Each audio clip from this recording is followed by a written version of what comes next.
साडेतीन शक्तिपीठापैकी एक असलेल्या कोल्हापुरातील करवीर निवासिनी आई अंबाबाईच्या मंदिर आहे ते आता अखेर खरं रूप आहे त्याचं ते उजेडात येणार आहे। सध्या मी अंबाबाई मंदिर परिसरातच उभी आहे। माझ्या मागे तुम्ही पाहू शकताय की अंबाबाई मंदिर परिसरातील जे काही गरुड मंडपाचं काम आहे ते देखील आता अंतिम टप्प्यात आल्याचं चित्र आपल्याला पाहायला मिळतं। यासोबतच संपूर्ण मंदिर जे काही आहे ते विकास कामांच्या निधींच्यामुळे आहे ते संपूर्ण मंदिर आहे ते पूर्णतः उजेडात येणार आहे। आपण आपल्यासोबत याच संदर्भात आपण अधिक माहिती जाणून घेणार आहोत। पश्चिम महाराष्ट्र देवस्थान समितीचे सचिव आहेत ते शिवराज नायकवडे सर आपल्यासोबत आहेत। आपण त्यांच्याकडूनच जाणून घेऊया की एकंदरीत मंदिराचं स्वरूप वगैरे काय असणार आहे। काय सांगाल, मूळ मंदिराचं उजेडात येणार आहे, काय एकंदरीत प्रोसेस आहे, किती टप्प्यामध्ये याचं काम होणार आहे आणि किती निधी आतापर्यंत विकास कामांच्या स्वरूपात मिळाला आहे? श्री महालक्ष्मी अंबाबाई विकास आराखड्याच्या माध्यमातून शासनानं जे 1465 कोटी मंजूर केले होते त्यातला पहिला टप्पा म्हणजे 143 कोटीचा हा संपूर्ण मंदिराचा परिसर आणि मंदिराच्या बाजूची मंदिरं यांच्या संदर्भातला आहे। आणि या पहिल्या टप्प्याचा संपूर्ण निधी आलेला आहे आणि त्यातूनच ही कामं सुरू आहेत। आपल्याला दिसतंय की प्रत्येक ठिकाणी तुम्हाला दगडी भिंतींचं असेल किंवा ओऱ्यांचं असेल तर ते काम आता रिस्टोरेशनचं सुरू आहे। त्याच्यामध्ये सगळ्यात प्राथमिकता आपण गळतीच्या कामासाठी दिलेली आहे आणि वॉटरप्रूफिंगचं काम हे ओऱ्यांच्या उत्तर बाजूच्या भागाचं जवळजवळ आज पूर्ण होत आलेलं आहे। त्याचबरोबर पूर्व बाजूच्या आणि दक्षिण बाजूच्या ओऱ्यांचं काम आता हाती घेण्यात आलेलं आहे। ईशान्य कोपऱ्यातल्या ओऱ्यांचं काम पण जवळजवळ पूर्ण होत आलेलं आहे। आता त्याच्या आतील बेस जो आपण मूळ स्वरूपातला जो होता तिथपर्यंत खाली काढलेला आहे। त्यातल्या फरशा, सिमेंटचं काम, विटांचं काम हे सगळं काढून मूळ फक्त दगडी काम आणि चुन्यातलं कामच आपण त्यामध्ये प्राधान्यानं केलेलं आहे। आणि ज्या ठिकाणी विटांचं काम होतं तिथं लाकडी पार्टिशनच्या माध्यमातून त्याचं विभाजन ठेवलेलं आहे। त्याच्या आधी आपण जे हे गरुड मंडप नगारखान्याचं आणि मणिकर्णिका कुंडाचं काम सुरू केलेलं होतं त्या अंतिम टप्प्यात आहे। एक महिन्या 1.5 महिन्याच्या टप्प्यामध्ये हे काम पूर्ण होईल असं आशा आहे।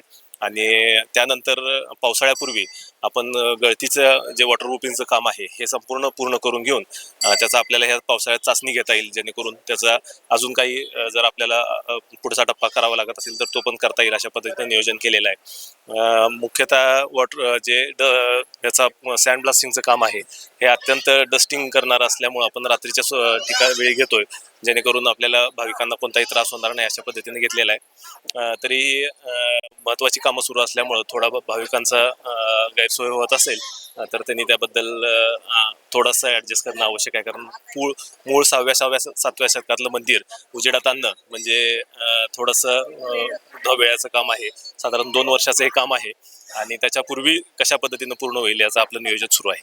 आता जे शिखर आहे त्याचे देखील रंगरंगोटी आहे ती काढण्यात येते, त्याचं देखील मूळ स्वरूप आहे ते उजेडात येणार आहे, काय सांगताय? होय शिखराच्या रंगरंगोटीच्या खाली चुन्याचा पूर्ण गिलावा होता, तो त्या काळात त्यांनी वॉटरप्रूफिंगच्या माध्यम म्हणून वापरलेला होता।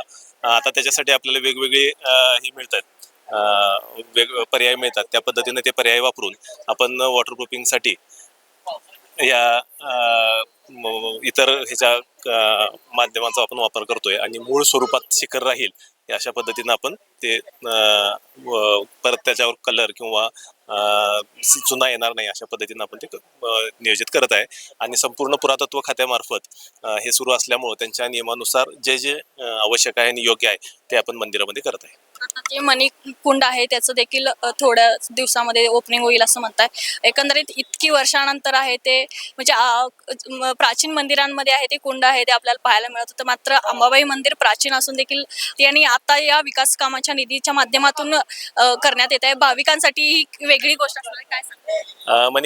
मणिकर्णिका कुंड हे साधारण 52-53 साली कोल्हापूरच्या स्थानिक प्रश्नांच्या माध्यमातून ते बंद करण्यात आलं होतं आणि शासकीय आदेशानंच ते झालं होतं। कारण त्या काळातली जी साथी रोग वगैरे होत्या त्याच्यामुळे जे तलाव दूषित झाले होते त्या दूषित तलावांच्या सगळ्याच त्यांनी जो बुजवण्याचा निर्णय घेतला त्यातून तो झाला होता। परंतु आता आपल्याकडे अत्याधुनिक स्वरूपात त्याचं वॉटरप्रूफिंग करून बाहेरचं दूषित पाणी आत येणार नाही आणि ते स्वच्छ राहील ह्याची तरतूद आहे। त्यामुळं आपण देवस्थान समितीच्या फंडाच्या माध्यमातून ते काम सुरू केलेलं होतं आणि ते काम आता पूर्णत्वास येत आहे। पायऱ्या संपूर्ण पूर्ण झालेल्या आहेत आणि आता त्याच्यामध्ये ज्या मूळ स्वरूपात ओवऱ्या होत्या 9 त्या ओवऱ्या आपण पुनरुज्जीवित करत आहे। त्या ओवऱ्यांची कामं करताना जास्त वेळ आपल्याला लागलेला आहे।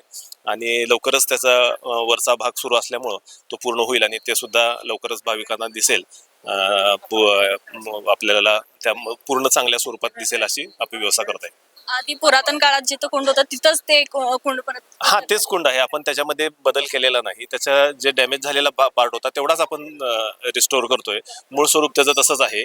त्याचा मूळ दगड जो चांगल्या स्वरूपात होता तो आपण तसाच ठेवलेला आहे आणि जिथं डॅमेज झालेला होता तोच पार्ट आपण फक्त बदलत आहे. आपण ह्या संपूर्ण मंदिराचा पण आता जो दुरुस्तीचं काम हाती घेतलेलं आहे किंवा ओऱ्यांचं आहे, तर इथं पण जवळजवळ 4 ते 4,500 दगडामध्ये आपल्याला करेक्शन करावं लागतंय. पण मूळ स्वरूपातलं सगळं शिल्लक ठेवूनच आपण त्यामध्ये करतोय. मूळ ढाच्याला कुठंच आपण बदल होऊ देत नाही.